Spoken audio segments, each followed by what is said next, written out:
Bismillahirrahmanirrahim. Assalamualaikum warahmatullahi wabarakatuh. Waalaikumsalam warahmatullahi wabarakatuh. Innal hamdalillah nahmaduhu wa nasta'inuhu wa nastaghfiruh wa na'udzu billahi min shururi anfusina wa min sayyiati a'malina. May yahdihillahu fala mudilla lahu wa may yudlilhu fala hadiyalah. Asyhadu an la ilaha illallah wahdahu la syarika lah wa asyhadu anna Muhammadan abduhu wa rasuluh. Allahumma shalli wa sallim ala sayyidina Muhammadin wa ala alihi wa ashabihi wa man tabi'ahum bi ihsanin ila yaumiddin. Wa qalahu ta'ala fil Qur'anil azim. A'udzu billahi minasyaitonir rajim. Bismillahirrahmanirrahim.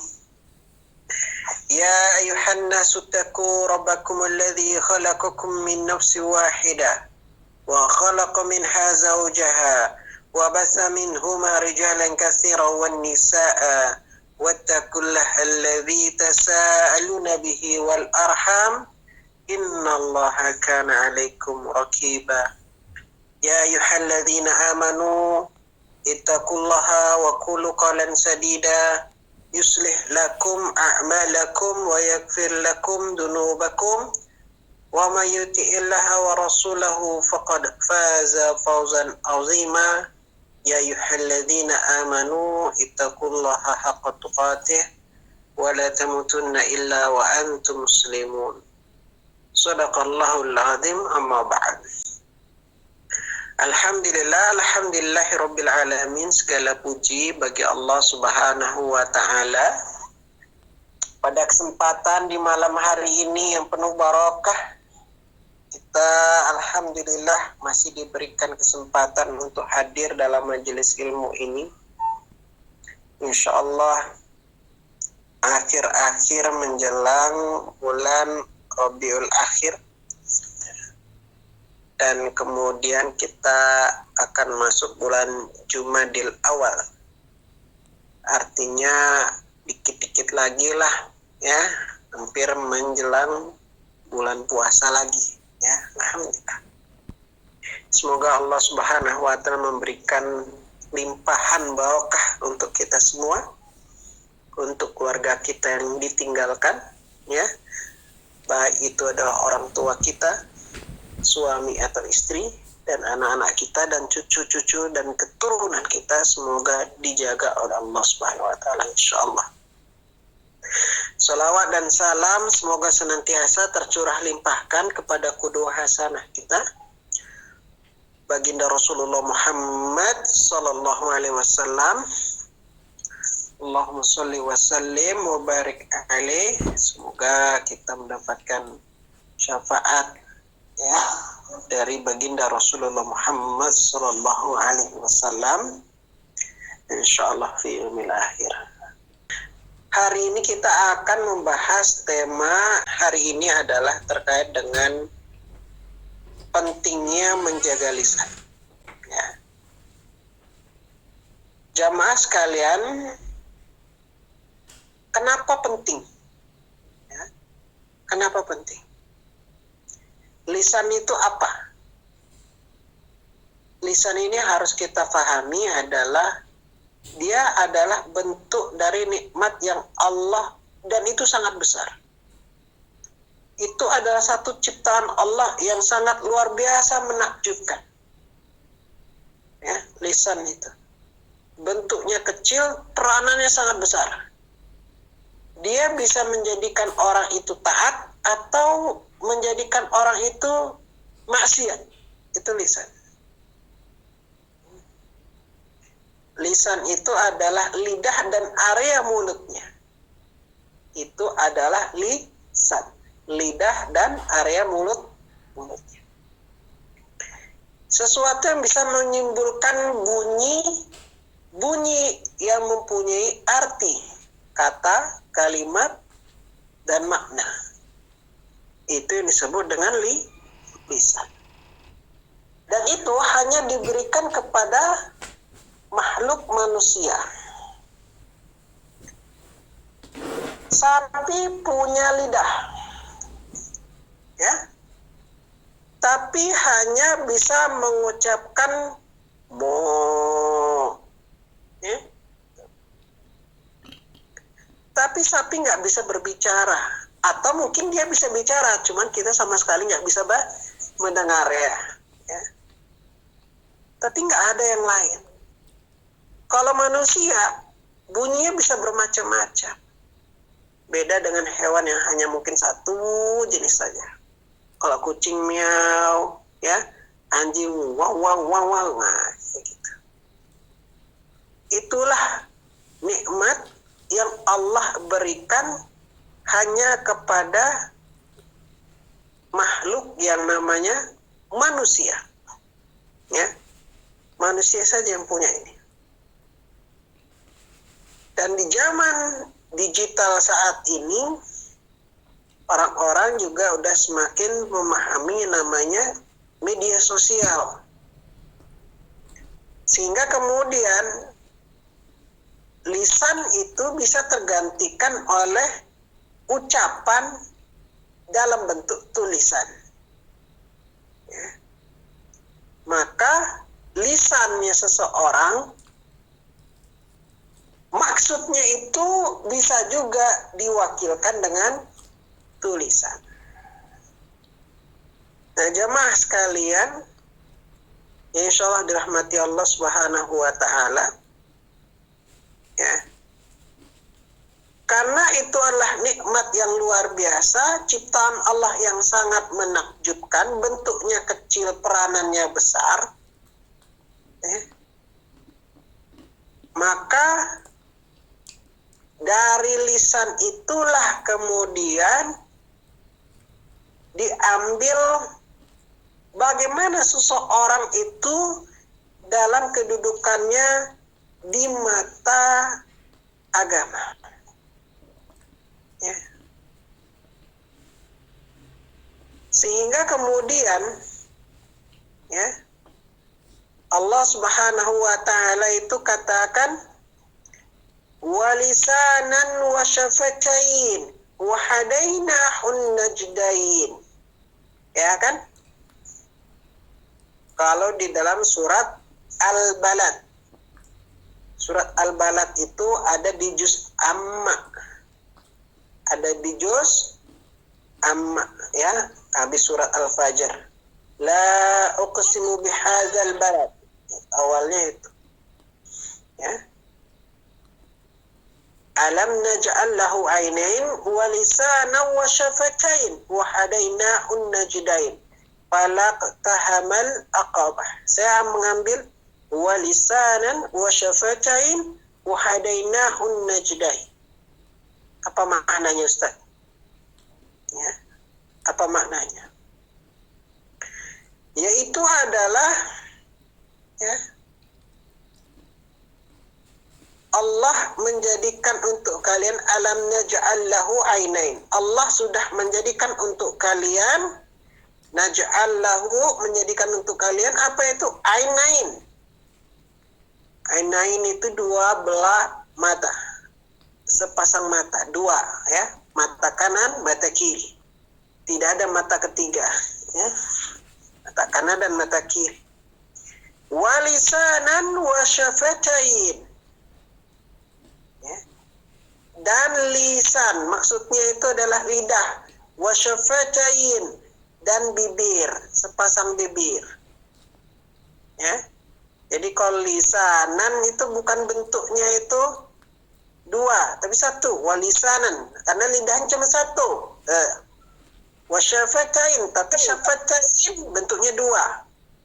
Ya, syafatain itu apa? Bibir. Ya. Jadi yang dimaksud dengan lisan itu lidah sebetulnya. Wasyafatain bibir. Dua bibir, bibir atas, bibir bawah.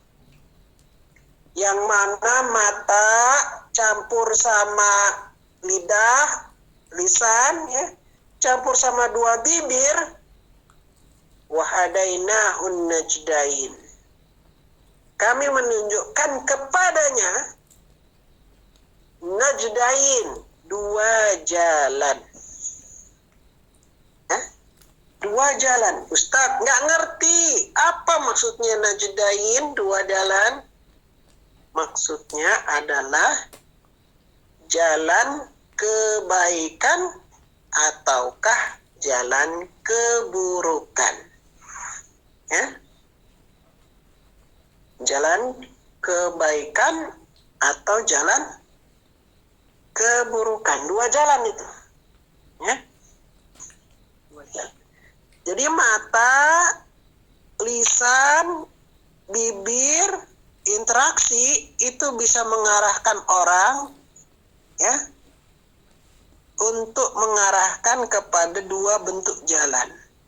Bisa jalannya adalah kebaikan, bisa jalan keburukan jamaah. Ya. Sehingga ketika disebutkan dalam Al-Quran, dia bisa mengarahkan kepada kebaikan atau keburukan. Ya.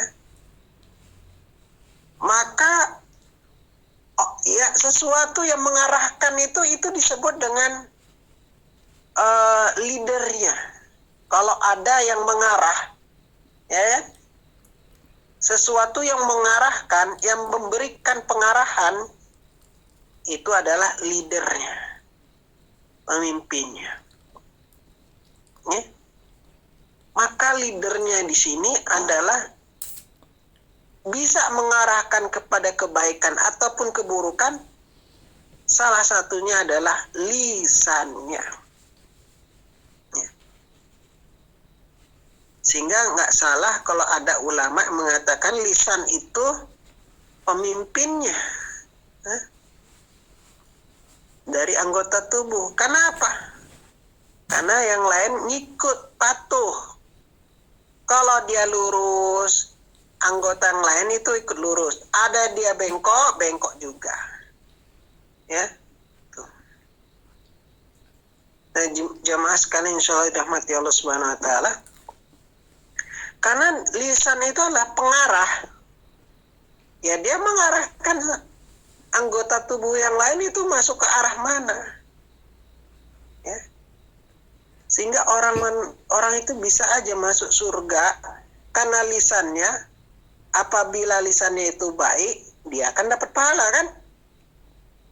Tapi sebaliknya, ya, kalau orang itu buruk lisannya, ya, dia akan bisa jadi diarahkan ke neraka. Ya, tuh. Jamaah sekalian, insyaallah dirahmati Allah Subhanahu wa taala. Maka sekali lagi pahami bahwa lisan itu adalah nikmat Allah yang kalau dipergunakan untuk kebaikan, maka dia akan mendapatkan petunjuk hidayah. Ya, maka dia pun akan mendapatkan yang namanya kesalehan. Ya, tuh. Nah, ada masalahnya itu di mana serupanya? Lisannya ada, tapi masalahnya itu di mana? Kenapa kok Ustadz dia bisa mengarahkan kepada dua jalan? Karena ya, lisan itu adalah sesuatu yang mudah untuk menggiring ucapan yang menyeret kepada jurang kehancuran ataupun selanjutnya jatuh ke dalam jurang kebinasaan. Ya. Kecuali kalau lisan itu bisa dikondisikan atau dikendalikan. Maka jemaah sekalian, ya, lisan itu begitu penting, ya, penting mengarahkan kepada kebaikan ataupun keburukan. Dia bisa mengajak orang kepada kebaikan, bisa mengajak orang kepada keburukan. Nah, ikhwati fillah, maka banyak orang yang kemudian itu nggak bisa mengendalikan lisan. Ya. Ada hal yang sedikit yang mau diomong, yang bagus diomongin, udah mulai itu ngerumpi. Padahal itu harus dikendalikan. Lisan, ya, mulut, bibir itu harus dikendalikan. Ya. Lisan itu begitu luar biasa pentingnya. Bahkan sampai orang itu syahadat itu kan harus pakai lisan kan. Asyhadu an la ilaha illallah, asyhadu anna Muhammad Rasulullah, ya kan? Itu. Nah, maka yang perlu diperhatikan apa tugas kita, yaitu adalah menjaga lisan dari perkataan yang kemudian bisa mendatangkan keburukan, maksiat. Jauh-jauhkan maksiat. Ya. Ketika perkataan itu mubah, katakan mubah, ya. Akan tetapi kalau meninggalkannya ada maslahah, disunahkan untuk menahan diri dari, ya, berbicara. Karena apa? Bisa jadi perkataan yang hanya sekedar awalnya mubah aja, itu menyeret manusia menuju haram atau makruh. Ya. Itu mahfum lah, biasalah, ya, dalam adat istiadat itu, ya, apa omongan yang awalnya hanya sekedar biasa-biasa aja mubah itu kemudian nanti akhir-akhirnya jadi haram malah, ya. Tuh. Saking pentingnya Rasulullah Muhammad SAW itu bahkan mengeluarkan hadis yang luar biasa itu. Man kana yu'minu billahi wal yawmil akhir falyaqul khair aw liyasmut. Sederhana kan? Barang siapa yang beriman kepada Allah dan hari akhir, kiamat maksudnya, maka hendaklah dia berkata baik atau diam. Pilihannya ada dua. Pertama suruh ngomong, kalau bisa ngomong ya ngomong. Ya. Tapi kalau nggak bisa ngomong yang baik, justru memberikan efek yang buruk, dah lebih baik diam saja. Ini hadis yang sahih. Menurut Imam Muslim sahih, menurut Imam Bukhari sahih. Nah, ikhwati fillah rahimakumullah, maka yang biasanya suka ngomongin orang, suka gibahin orang, awal-awal mungkin udah biasa aja lah. Tapi kalau udah kelamaan, keseringan, itu udah masuk kepada namanya ghibah. Baru ngomongin orang ghibah. Kalau ada keburukan disisipkan, namanya fitnah. Nah, ghibah itu perbuatan yang buruk sekali. Ya, buruk. Kenapa? Karena itu berbahaya. Ya. Kadang banyak orang yang nggak selamat ghibah itu. Awalnya kan biasa-biasa aja, lama-lama malah ghibah nanti. Ghibah nanti jatuhnya fitnah. Ya. Apa batasan ghibah itu? Kalau membincangkan saudara kalian dengan sesuatu yang hal itu nanti sampai ke telinganya dia nggak senang. Nah, itu namanya kata Rasulullah ghibah. Ya. Nah, jamaah sekalian, sampai sini paham nggak?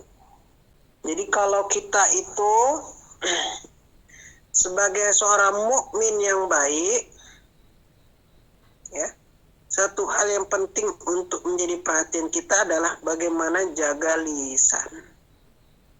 Ya, jaga lisan.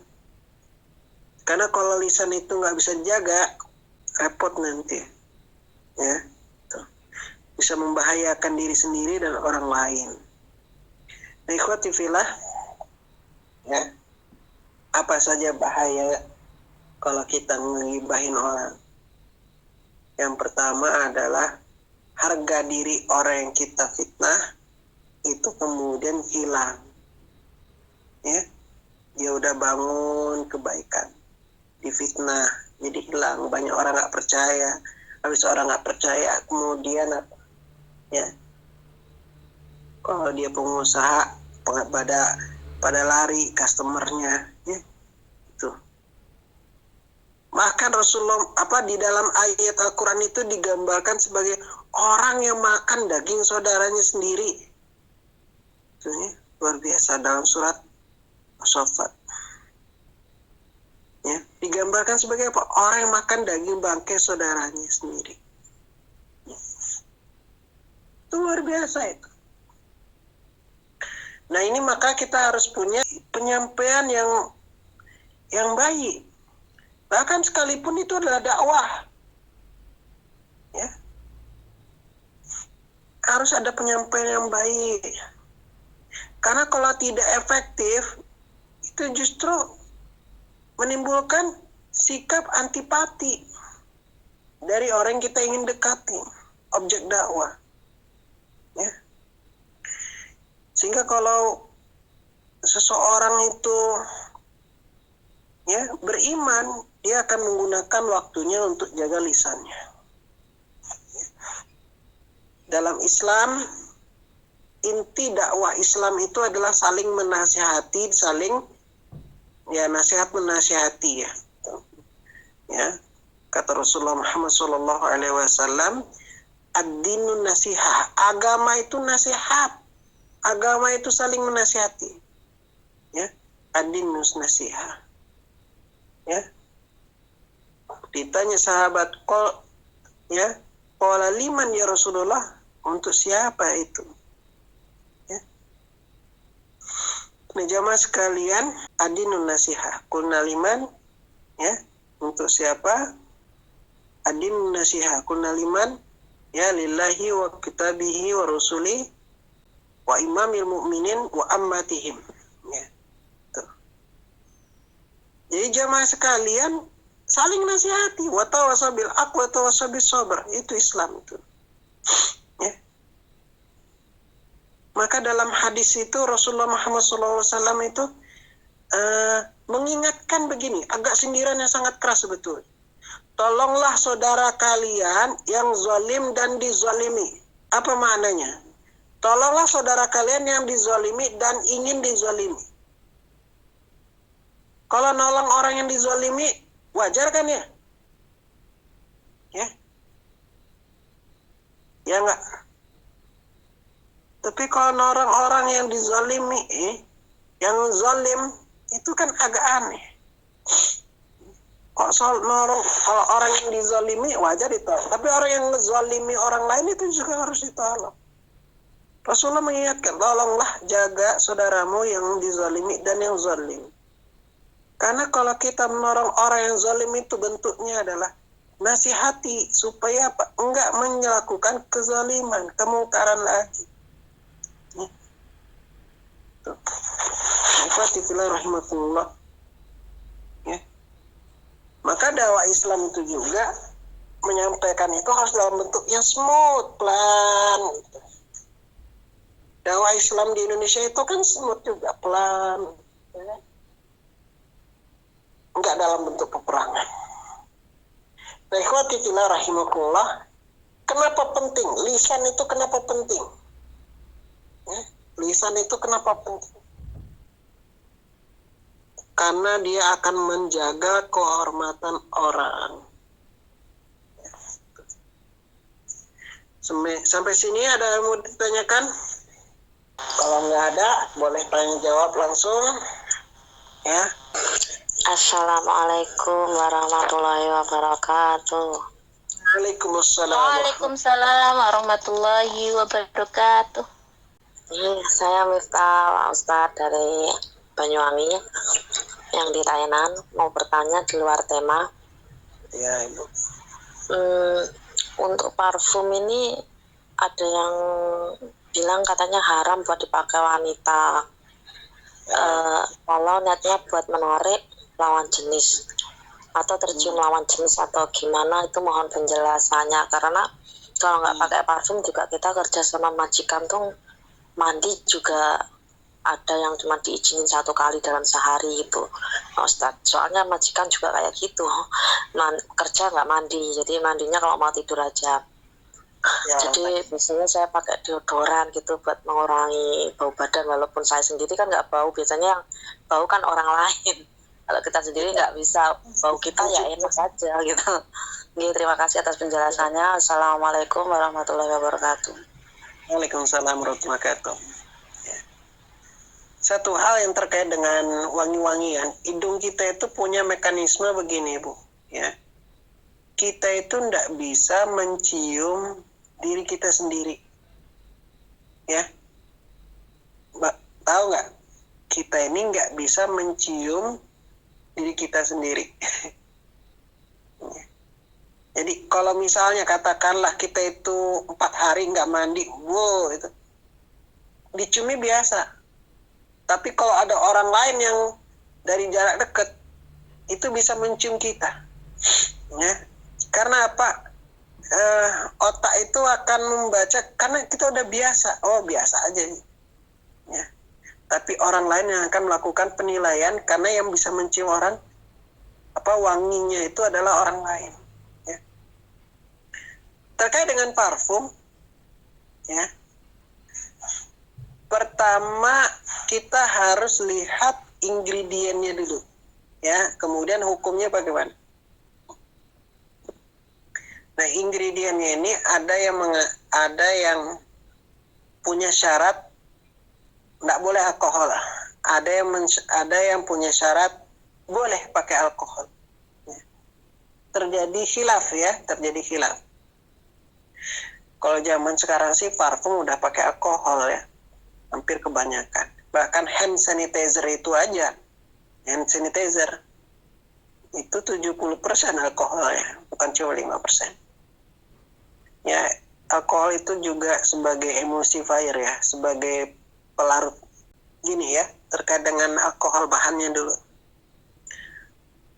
Kita kan kalau di Al-Quran itu ada larangan. Ya. Larangannya itu adalah sesuatu yang memabukkan, ya. Larangan itu adalah dilarang mengkonsumsi yang disebut dengan khamar. Istilahnya khamar. Ya, khamar. Tahu nggak khamar itu apa? Minuman keras, ya. Khamar. Di dalam Al-Quran Allah Subhanahu wa Ta'ala katakan, yas'alunaka 'anil khamri wal maisir kul fihima asmun kabirun wa manafi'u lin-nasi wa ismuhum. Ya, mereka menanyakan kepada engkau ya Muhammad terkait dengan khamr dan maisir, judi. Ya, qala fihima ismun. Di dalamnya ada dosa, tapi juga ya wa manafi'u linnas, ada manfaatnya. Tapi kata Al-Quran, wa ismuhuma akbaru min naf'ihima. Ya, dosanya lebih besar dari manfaatnya. Jadi alkohol, ya, khamr dulu. Khamr itu ada manfaatnya nggak? Khamr ada manfaatnya? Ada. Al-Quran bilang ada kok. Ada kan? Al-Quran bilang ada. Ya, itu satu sisi. Tapi ada lagi manfaat yang lain itu ada, Bu. Menghilangkan rasa sakit, kayak nggak kerasa. Jadi ada nggak manfaatnya? Ada. Ya. Wa manafi'u linnas. Ada manfaatnya bagi manusia. Tapi wa ismuhuma akbaru min afihima. Ya. Dosanya lebih besar dari manfaatnya. Ya, dosanya itu apa tadi? Sampai nggak sadar. Khamr. Ya. Nah, sekarang masalahnya alkohol itu khamr apa bukan? Nah, itu. Ini yang terjadi khilaf. Ya. Jadi kalau yang disepakati, kalau khamr haram hukumnya. Tapi alkohol itu bagaimana? Ya. Jadi khamr itu apa? Khamr itu sesuatu yang memabukkan. Ya. Dan ini bukan hanya sekedar misalnya whisky, vodka kayak gitu, enggak, bukan hanya itu. Ya. Sampai misalnya tahu lem Aibon? Lem Aibon itu anak-anak beli lem Aibon dibuka hanya untuk mencium wanginya, aromanya biar fly. Ya, namanya lem Aibon. Tahu ya, lem Aibon? Kalau bapak-bapak tahu. Ya. Nah, itu kalau niatnya untuk itu khamar, fly. Ya. Bahkan ada obat-obat itu agak keras juga itu. Marijuana. Tahu marijuana enggak? Kalau bahasa Indonesianya apa ya? Daun apa namanya? Ganja. Ya, tujuan ganja. Ada nggak manfaatnya itu? Hilang rasa nyeri. Buat kepala kambing ya, itu kaki ya, biar pengharum, bumbu. Tapi kalau itu dipakai buat melinting, kemudian dibakar jadi kayak rokok, wah, melayang itu, tuh, keras itu. Dan itu termasuk khamar, sesuatu yang memabukkan. Dipakai untuk tujuannya apa? Sehingga saya itu nggak bisa langsung ukur rata setiap alkohol adalah khamar, nggak bisa.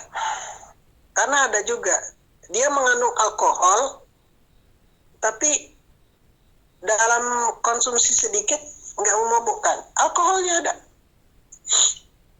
Kayak misalnya apa? Durian itu ada alkohol. Ya, ibu-ibu ada yang pernah ketangkap sama polisi Taiwan belum di sini?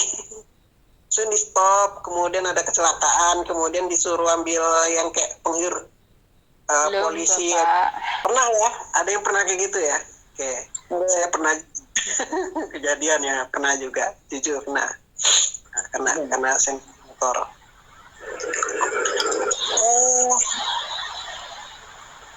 Nah, kalau misalnya ibu makan durian, oke Ustadz, durian jarang di Taiwan. Oke, makan leci. Leci kalau bulan 6 itu musim leci ya. Makanlah agak banyak sedikit. 1 plastik kecil lah. Ya, enak kan leci? Ketangkep polisi, kena ada kasus, kemudian disuruh hirup itu. Ya. Langsung ke polisi. Seandainya aja. Kita berandai-andai ya. Kena alat itu, suruh niup, dia langsung 170. Oh, kamu barusan minum alkohol. Itu serius. Habis makan leci, durian, ya, ketangkep polisi, pakai alat itu, ya, dia nggak akan bilang kamu, oh saya ini barusan makan leci, saya ini barusan makan durian. Dia hanya bicara terkait empirik aja. Sesuatu yang ada di enggak, kamu itu di dalam data kami itu mulut kamu mengandung alkohol, kayak gitu. Intinya saya pengen ngomong, leci itu ada alkohol, durian itu ada alkohol, ya serius. Jadi alkohol itu senyawa, ya. Jadi kalau habis makan leci banyak, hati-hati, ketangkep polisi ngidup pakai itu, udah pasti kena itu alkohol, ya. Kamu habis ngapain ini? Kok ada alkohol dalam mulut kamu? Saya nggak minum kok. Buktinya ada. Ya, padahal baru makan leci. Ya, kita balik. Berarti ada sesuatu di dalam makanan dia mengandung alkohol tapi nggak memabukkan. Berarti nggak bisa dipukul rata. Intinya adalah khamar itu sesuatu yang memabukkan. Ya. Sekarang untuk parfum, dia ada alkohol. Tapi ini alkohol untuk apa sebetulnya? Alkohol untuk memabukkan atau tidak? Kan gitu. Maka terjadi khilaf di kalangan para ulama. Harus saya katakan khilaf kalangan ulama. Termasuk kalau ciu gimana Ustaz? Kalau ciu buat alkohol masak itu tinggi juga itu alkoholnya. Tinggi kayaknya agak tinggi juga itu. Jadi kalau makanya kalau gini, Rasulullah Muhammad SAW itu punya satu minuman yang disukai. Namanya nabis.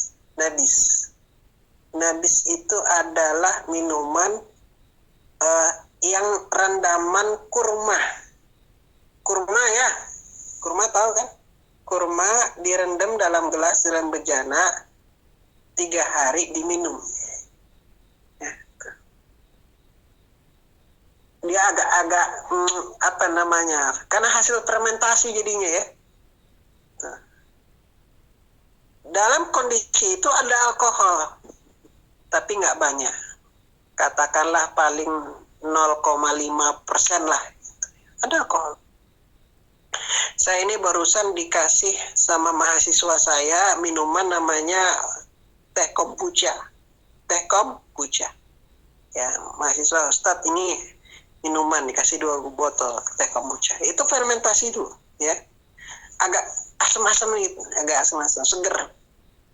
Ada alkoholnya dikit. Iya, saya ngerasa ini ada alkohol alkohol. Karena hasil fermentasi. Rasulullah itu minum itu, nabis. Makanya kemudian MUI itu melakukan revisi terkait dengan batasan alkohol berdasarkan hadis itu, ya, nabis. Artinya minuman itu, bahkan Rasulullah meminum sesuatu yang ada kandungan alkohol, tapi sedikit. Nah, pertanyaannya, kalau di dalam ciu apa cio ya, bacanya, saya lupa ya. Arak masak itu kalau udah tinggi nggak boleh, ya.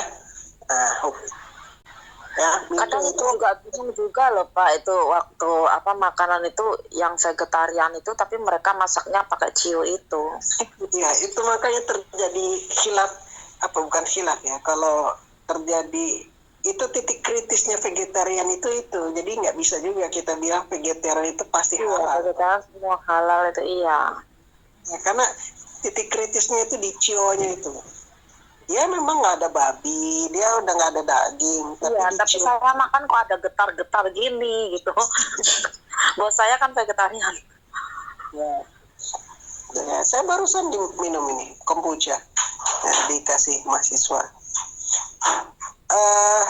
Jadi kita balik ke parfum ya, parfum itu ada alkohol. Cuma kemudian terjadi khilaf. Ini boleh nggak parfum itu? Ya, terkait dengan karena ada alkohol. Kemudian harus ada sesuatu itu adalah innal a'malu binniyat wa innamal likulli imri'in ma nawa. Ya. Segala sesuatunya itu adalah dikarenakan karena ada niat. Dan dia dikembalikan atas apa yang diniatkan. Kita melakukan suatu aktivitas amalan, maka akan dikembalikan terkait dengan nilai niatnya. Oke, katakanlah kita anggap parfumnya itu boleh. Tapi niatnya untuk apa? Menghilangkan bau badan supaya kita itu nggak bau. Kalau niatnya kayak gitu, hukumnya boleh. Tapi kalau ada seseorang yang niatnya, aku ingin keluar menarik perhatian laki-laki dengan pakai parfum yang kuat, itu haram hukumnya. Ya, karena niatnya udah salah. Tapi kalau hanya untuk sekedar keluar pakai deodoran, ya, menghilangkan bau ketek supaya nggak bau, supaya nggak malu juga, maka nggak ada masalah sebetulnya. Ya. Yang pakai deodoran kan bukan hanya laki-laki kan, perempuan juga kan, karena bisa jadi apalagi kalau udah musim panas. Musim panas itu keringetan pakai deodoran, kan butuh. Nah pertanyaan itu memang titik kritisnya di alkohol, memang.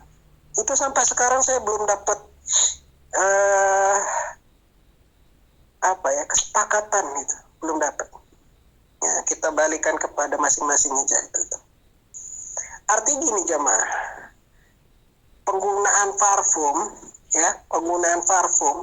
kalau niatnya jamaah itu untuk menghilangkan bau badan, cukup nggak berlebihan, nggak ada masalah. Akan tetapi kalau penggunaannya itu berlebihan, dulu saya punya tempat tinggal di Tainan, di apartemen dua di lantai 4. Tapi 2 rumah apartemen itu beberapa digabung itu dijadikan gereja. Setiap dia lewat lorong apartemen, ya cewek-cewek laki-laki itu sampai 5 meter masih sisa itu baunya itu, Bu. Ya, baunya itu. Entah model parfum macam apa itu. Apa dia nyiram, enggak cuma nyempot kali ya, mandi mandi parfum. Wanginya kayak gitu. Luar biasa. Ya. Nah, kalau udah modelnya macam kayak gitu tuh, sampai 5 meter udah masih kecium, ya, itu yang disebut dengan menarik perhatian. Itu tidak boleh, dilarang dalam agama. Ya, jadi bukan substansinya saja, tapi untuk apa? Tujuan itu untuk apa? Paham ya sampai sini ya? Nah, kalau emang tujuannya untuk menarik perhatian kayak gitu, itu yang nggak boleh. Tapi kalau hanya sekedar menghilangkan bau badan supaya nggak malu, ya, misalnya jamaah mau ada pertemuan tabligh akbar, kumpul, ya, pakai parfum, ya udah nggak ada masalah sebetulnya. Asal nggak berlebihan itu tadi. Demikian, Allah alam bishawab. Ada lagi pertanyaan? Ada? Ya, Ibu. Saya Suli Setawati dari Lampung. Saya mewakili ada jamaah yang mau tanya, tapi nggak mau disebutkan namanya. Iya, malu. Pertanyaannya gini, Pak Tri. Ini mewakili yang jomblo-jomblo ya. Ya. Jadi, yang jomblo ketawa.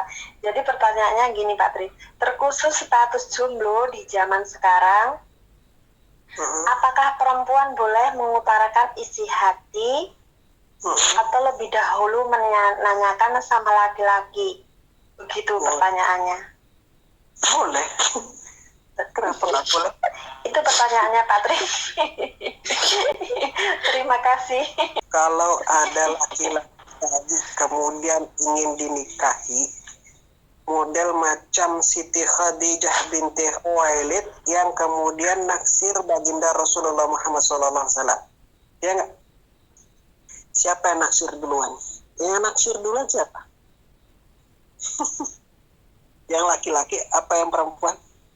Fakta sejarah yang naksir pertama itu adalah ibunda Ummahatul Mukminin kita, yaitu Siti Khadijah. Ya, beliau adalah ibunda kita. Dia naksir sama Rasulullah Muhammad SAW dan kemudian menyampaikannya kepada pamannya. Ya, pamannya ngobrol kepada Abu Thalib, dimintakan pendapatnya. Nah, akhirnya kemudian berjodoh. Kalau kita merujuk kepada sunnah ini, perilaku ini, maka boleh nggak seperempuan punya hasrat kepada laki-laki terlebih dahulu? Jawabannya boleh. Kan artinya Siti Khadijah binti Khuwailid punya hasrat kepada laki-laki Rasulullah Muhammad SAW karena dia tahu orang ini luar biasa. Ya, akhlaknya luar biasa, kejujurannya luar biasa, ganteng pula.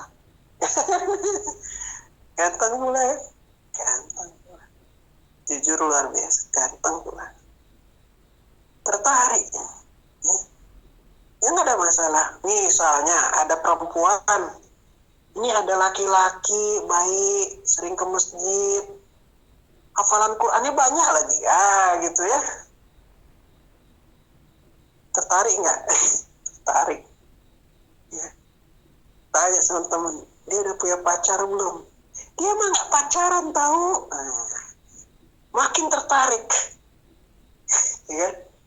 Kalau ada laki-laki kayak gitu, ya, justru bikin penasaran ya. Makin penasaran, makin tertarik justru.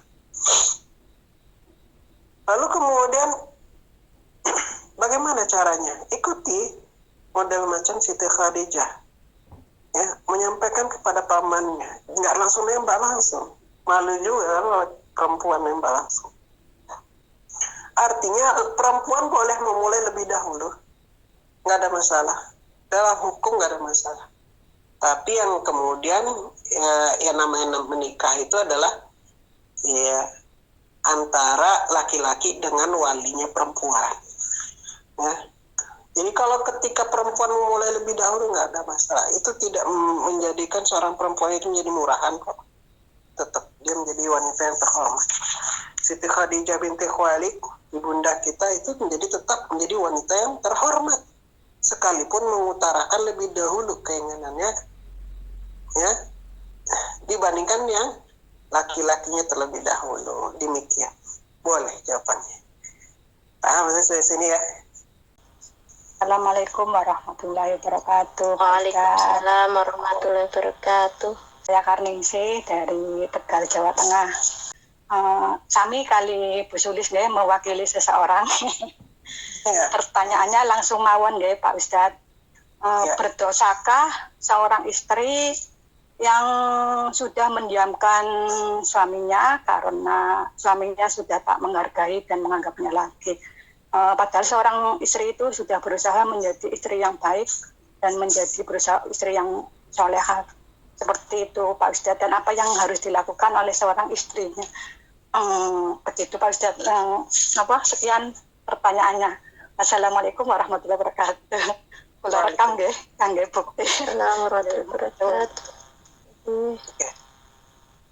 Ada di dalam Al-Quran awal daripada juz 28, judul namanya, nama suratnya adalah surat Mujadilah.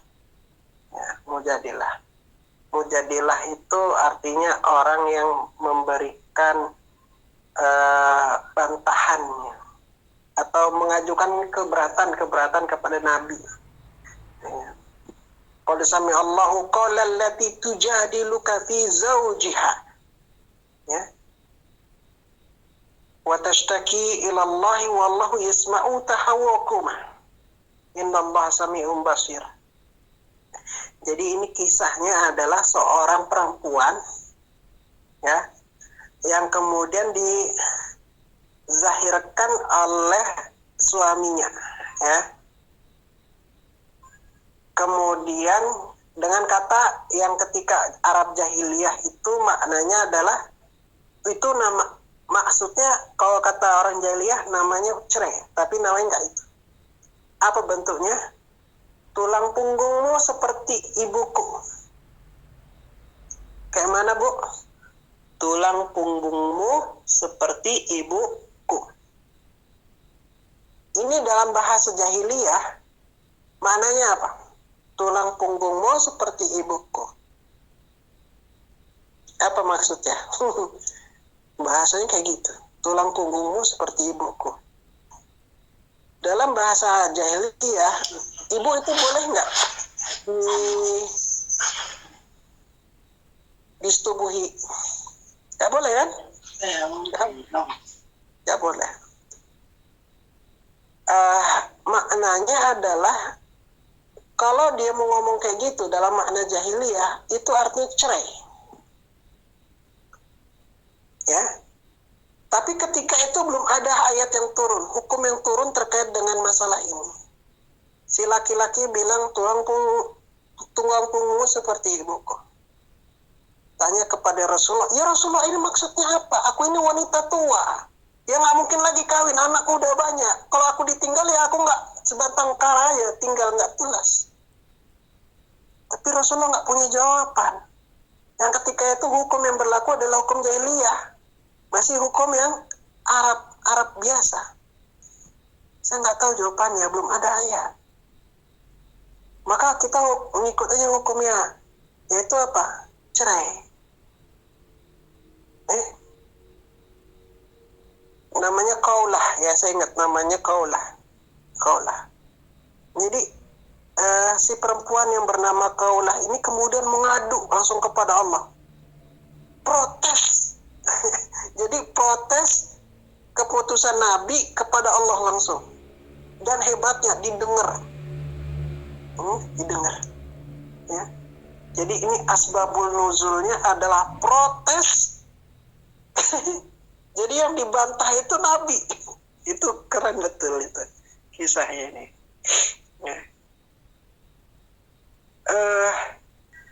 Kot penegasan betul, qad itu. Qad sami'allahu qawla allati tujadiluka fi zawjiha. Sungguh Allah sudah mendengar ucapan seorang perempuan yang mengajukan gugatan kepada engkau, wahai Nabi. Yang digugat Nabi tentang fi zawjiha, suaminya. Ngadu langsung kepada Allah, wa tashtaki ila Allah wallahu yasma'u tahurakum. Allah langsung dengar antara percakapan antara engkau, wahai Nabi, dengan si dia. Ya. Ini terkait dengan masalah zihar tadi itu, ya. Tuh. Maka hukumnya kemudian berubah.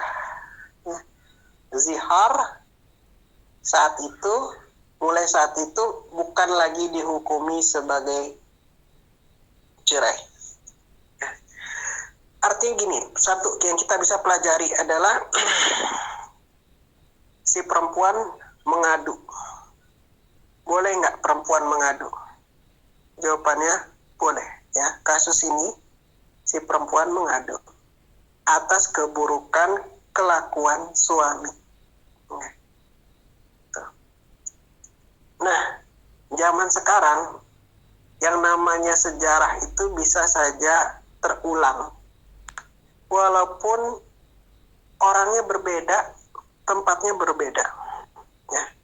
Sehingga banyak yang bisa dikatakan suami durhaka, ya, ninggalin istrinya, nggak memperhatikan orang anak istrinya, nggak memberikan nafkah, banyak kan, melakukan KDRT. Boleh nggak si perempuan mengadukan itu kepada hakim? Jawabannya boleh. Apalagi kalau ketika dulu nikah kita ada namanya sigat taglik. Sigat taglik itu apa? Seandainya perempuan ditinggal 4 bulan berturut-turut tidak diberikan nafkah, kemudian si perempuan keberatan mengajukan gugatan kepada pengadilan agama dengan membayar iwat sebesar Rp10.000 yang disalurkan kepada negara untuk fakir miskin, maka kalau pengadilan hakim memutuskan putusan cerai, maka dijatuhkan talak kepadanya. Seandainya seorang laki-laki keberatan untuk mengatakan cerai, maka kalau ada sesuatu yang kemudian si perempuan keberatan dan mengajukan iwat sebesar Rp10.000 diketok palu oleh pengadilan agama, putusan cerai. Kalau tujuannya atau karena alasannya itu ada alasan yang dibenarkan, ya. Tapi kalau tidak ada alasan yang membenarkan, ya. Rasulullah Muhammad SAW katakan, anirab imra'atun yas'alu talaq li ghairi ma ba'sa falaysa la'itul jannah. Barang siapa ada seorang wanita yang mengajukan tolak tanpa ada alasan yang dibenarkan, maka dia tidak akan menghirup, mencium wanginya surga. Nah, kalau ada wanita yang kemudian mengajukan cerai, saya mengajukan cerai, tapi nggak ada alasan yang membenarkan. Apa yang alasan membenarkan? Misalnya si laki-laki misalnya selingkuh, laki-lakinya nggak sholat, laki-laki nggak memberikan nafkah, laki-lakinya berbuat kasar, laki-lakinya macam-macam lah misalnya, serongah gitu ya. Maka nggak ada alasan, misalnya karena perempuannya ada laki-laki yang lebih menarik, maka itu nggak dibenarkan dalam agama. Tapi kok kalau ada alasan dibenarkan, boleh. Kalau alasannya itu nggak dibenarkan, hukumnya apa? Dia nggak akan bisa mencium wanginya surga. Artinya kalau ada laki-laki, suami, ya, yang memperlakukan istrinya itu tidak baik, kayak misalnya contoh tadi KDRT, ya, 4 bulan nggak diberikan nafkah, nggak diperhatikan, ibu ridho nggak? Intinya gitu dulu. Harus balikan kepada perempuan. Ibu ridho nggak? Kalau ridho, nggak ngapa-ngapain, nggak mengajukan gugatan yang disebut dengan khulu, gugatan cerai, yang nggak ada cerai. Tapi kalau ibu nggak ridho dan memprosesnya, ya, dengan itu tadi bayar uang 10.000, diputus, ya, gugatan cerai dikabulkan, cerai jatuhnya. Itu harus dibalikan kepada perempuan. Perempuannya ridho apa enggak? Ya. Karena ada yang ditinggal sampai setahun tapi nggak ada kabar, diem aja juga. Banyak tuh TKI kayak gitu. Ya. Entah, kalau sekarang harusnya kan nggak bisa juga, harusnya ada zaman HP kan sekarang. Tapi ada juga yang kayak gitu. Ya, gitu Ibu. Bisa dipahami? Ya, Bapak, insya Allah bisa. Terima kasih ya, Pak Ustaz. Perempuan. Gantung seorang istrinya ya berarti ya Bapak. Tapi berdosa enggak ya Pak, seumpamanya mendiamkan suaminya karena ya jangan didiamkan. Kalau ada masalah itu jangan berlarut-larut. Dibuat clear aja dulu. Ini mau kayak mana lanjutannya kisah kita ini? Itu. Sudah dibicarakan, katanya Pak, sudah dibicarakan secara secara halus, sudah saling terbuka, tapi cuma didengarkan saja katanya terus. Gimana? Ya mungkin salah satu cara supaya terlupakan, artinya udah masalahnya udah terlupakan. Bisa jadi itu salah satu cara laki-laki untuk itu. Tapi itu harus dibuat jelas. Kalau mau lanjut, kalau nggak mau lanjut ya udah, biar jelas. Jangan kayak gini terus. Kasihan kan perempuannya kan, didiemin terus. Maka harus ada kejelasan itu. Ya. Nah itu tergantung perempuan lah. Komunikasi lebih baik lagi. Artinya jangan sampai saling diem-dieman sampai setahun, itu nggak bagus. Nggak bagus itu. Diem-dieman seminggu aja kayak udah gimana, ya, apalagi sampai setahun, berapa bulan, itu nggak bagus. Ya. Suami istri tapi kayak udah nggak boleh. Terima kasih Bapak Ustaz. Terima kasih. Ya. Baiklah kita dengan doa kita mulai dengan membacakan Ummul Fatih. Al-Quran al-Hadiniyah wa ala kulli niyatin salih al-Fatihah. أعوذ بالله من الشيطان الرجيم بسم الله الرحمن الرحيم الحمد لله رب العالمين الرحمن الرحيم مالك يوم الدين إياك نعبد وإياك نستعين اهدنا الصراط المستقيم صراط الذين أنعمت عليهم غير المغضوب عليهم ولا الضالين آمين يا رب العالمين آمين. استغفر الله العظيم استغفر الله العظيم إن الله غفور رحيم.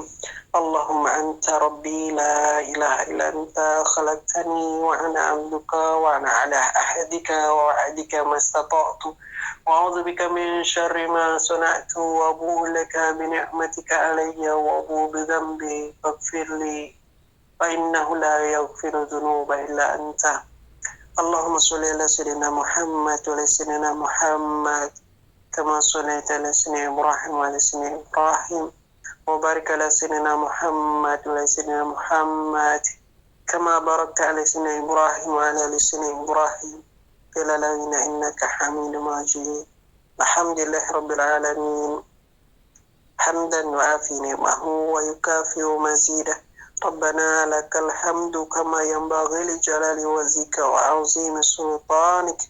اللهم إنا نسألك سلامة في الدين وعافية في الجسد وزيادة في العلم وبركة في رزقه وتوبة قبل الموت ورحمة عند الموت. ومغفرة بعد الموت. اللهم حاول علينا الله في سقرات الموت والنجاة من النار والعفو عند الحساب. ربنا ظلمنا أنفسنا وإن لم تغفر لنا وترحمنا لنكونن من الخاسرين. ربنا لا تؤاخذنا إن نسينا أو أخطأنا. ربنا ولا تحمل علينا إصرا كما حملته على الذين من قبلنا. ربنا ولا تحملنا ما لا طاقة لنا به واعف عنا واغفر لنا وارحمنا أنت مولانا فانصرنا على القوم الكافرين. ربنا تقبل منا إنك أنت السميع العليم. رب اغفر لي ولوالدي وارحمهما كما ربياني صغيرا. ربنا آتنا في الدنيا حسنة وفي الآخرة حسنة وقنا عذاب النار. سبحان ربك رب العزة عما يصفون وسلام على المرسلين والحمد لله رب العالمين. الفاتحة. أعوذ بالله من الشيطان الرجيم. بسم الله الرحمن الرحيم. الحمد لله رب العالمين الرحمن الرحيم مالك يوم الدين إياك نعبد وإياك نستعين اهدنا الصراط المستقيم صراط الذين أنعمت عليهم غير المغضوب عليهم ولا الضالين آمين يا رب العالمين. Demikian, alhamdulillah. Semoga Allah Subhanahu wa taala memberikan keberkahan dari pertemuan pengajian hari ini ya. Semoga ada ilmu yang bisa diambil ya, bermanfaat. Usikum wa nafsi taqabah wa akhiru da'wana alhamdulillahirabbil alamin. Assalamualaikum warahmatullahi wabarakatuh. Waalaikumsalam warahmatullahi wabarakatuh.